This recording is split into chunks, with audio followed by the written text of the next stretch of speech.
What's up, everybody? I hope you're doing well. Welcome back to another episode of Hambone Fishing. We're going to do some tackle prep today. It's kind of that time of year where I need to change out all the summer stuff, get my cranking rods ready, just kind of maybe think about putting my A-rod rig together, and that's what I'm going to do. Might change out some line, might do some stuff, but kind of doing some of that before I head out to Lake Norman on Sunday. Haven't really had too much success on Lake Wiley after that losers event, so I'm going to try and get out on Norman. I know Norman's definitely got a better winter bite, and I'm looking to find some spotted bass, catch some fish. You know, after last week, just kind of two bummer days, but let's do it. Definitely going to keep this topwater on. I don't know what you guys throw as far as like walking baits and stuff like that go, but I love these cane walkers, these Berkeley cane walkers for the fall.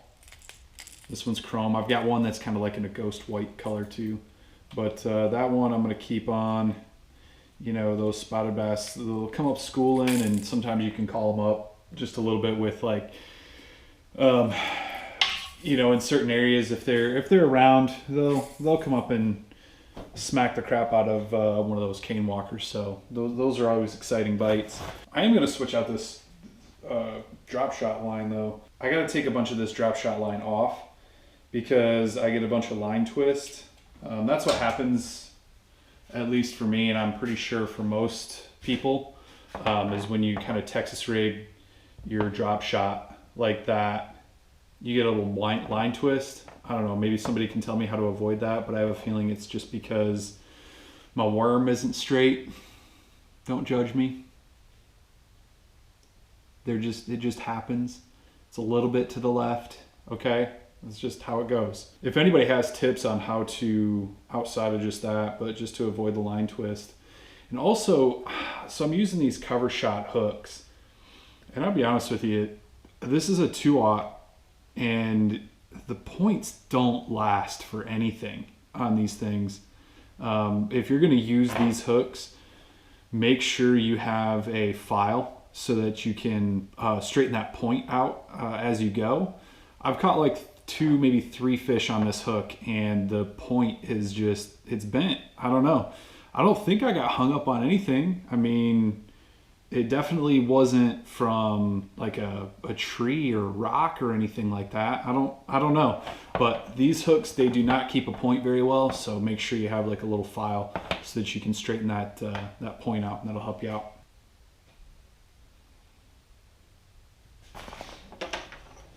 You can tell I was getting desperate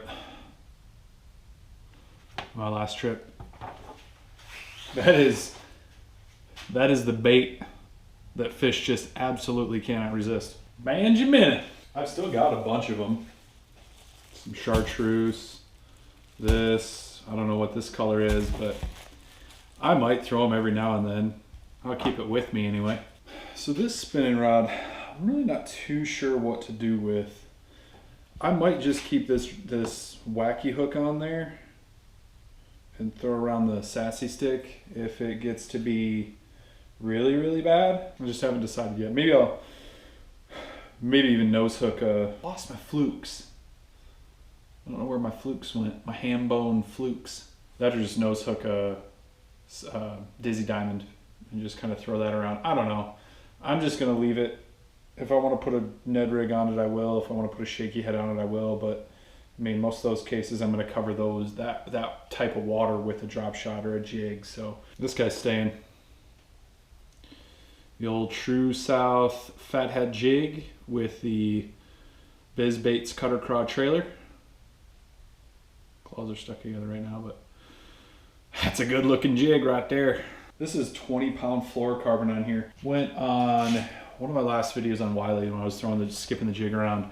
I didn't condition the line, and it was so just stiff and just not manageable that I just spent the whole day picking out backlashes all day long. By the end of the day, I was so exhausted from picking out backlashes that I went home. Put a little bit of like line conditioner on it, just like Bass Pro Shops line conditioner on it, and it helped so much. I've heard people say that it weakens the line and kind of, you know, to be careful when you're using it, but I haven't had any issues with that 20-pound fluoro. So I'm going to keep doing it because it makes for a more enjoyable day on the water. If I start losing fish, then obviously I'll rethink my situation, but I'm not sure that it makes that much of a difference. So I'm just going to keep rolling with it, and let me know if you've had any experience with that.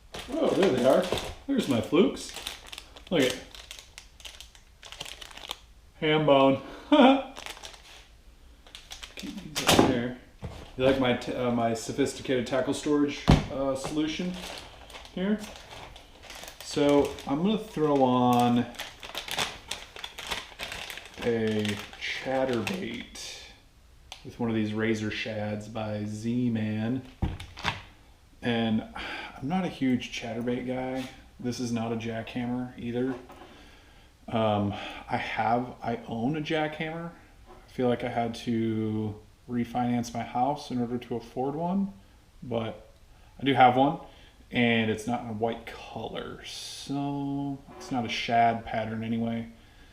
So we're gonna leave that one in the tackle box for now. We'll go with this one. I think this is one of the original chatterbaits. And see how this goes. Another one is an underspin this time of year is also a great option. This is on my, switching over to my Denali spinnerbait rod, and that's what I'll throw this chatterbait on and any like underspin or anything like that. I've got so much like mismatched stuff over the years from like not knowing exactly what I want. So if I had one word of advice for any like young anglers or people that are just getting into it, ask questions first so you don't blow a lot of money on stuff that you don't want or don't need or is wrong for the technique that you're trying to go for. I feel like I would have, I mean, anymore, I don't buy a ton of tackle. I think in the past year I've spent like maybe $100 on tackle, and that's just to replace all of the stuff that I needed to replace, like sassy sticks or cutter craws or, you know, worms or something like that. I don't buy a ton of different stuff. I mean, I might be missing the boat on a couple things here and there, but I don't buy a ton of different hard baits. I need to get some more like some different types of crankbaits and stuff that fit different conditions, but I don't buy a ton of different stuff. And so, you know, I feel like over the years I've wasted so much money on like, well, I want to buy this rod or that rod, or I think that's going to work, or it's, you know, this, that, and the other. The more specific you are, I guess that kind of comes along with learning too, kind of how you want to fish and what you're comfortable with and what you have confidence in.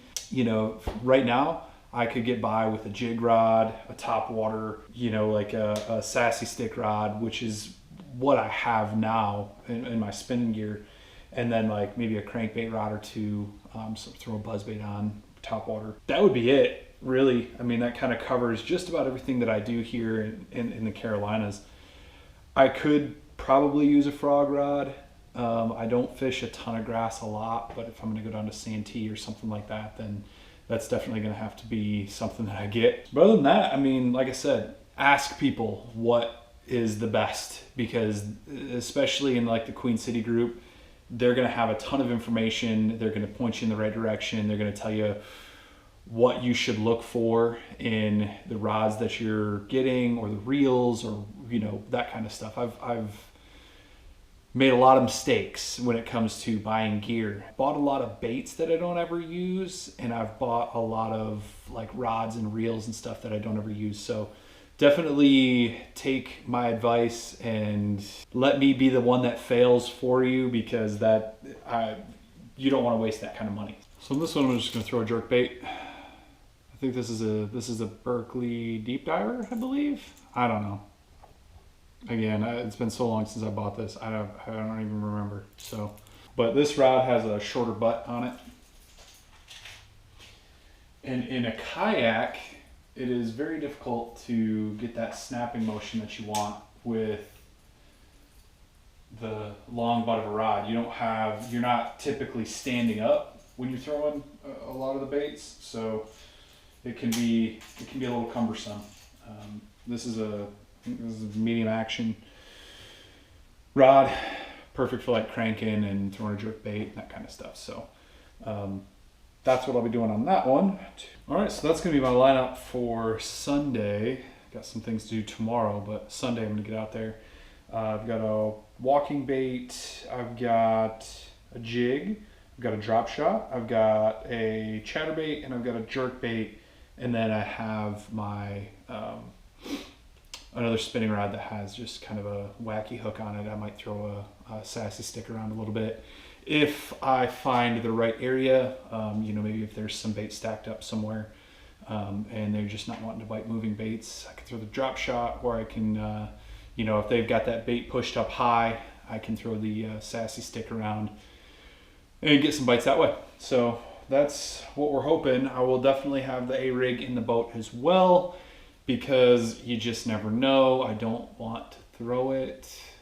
I know that it is a crutch and I'm trying to get away from that. So hopefully I can catch them on a jig. That would be numero uno, is if they were biting the jig, and then maybe, you know, maybe just a walking or a moving bait like the chatterbait or the jerk bait. Also, it's getting to that time of year where Norman is, you know, a red crankbait lake, and you can usually catch them on a good red crankbait of some sort. So can check that out. Those spotted bass seem to be like bulls, and they just are attracted to red crankbaits. So I will definitely not be shy about tying one of those on either, and hopefully I can catch a few. Definitely looking to get into a good fall bite and some big old spotted bass. So I will catch you on the water.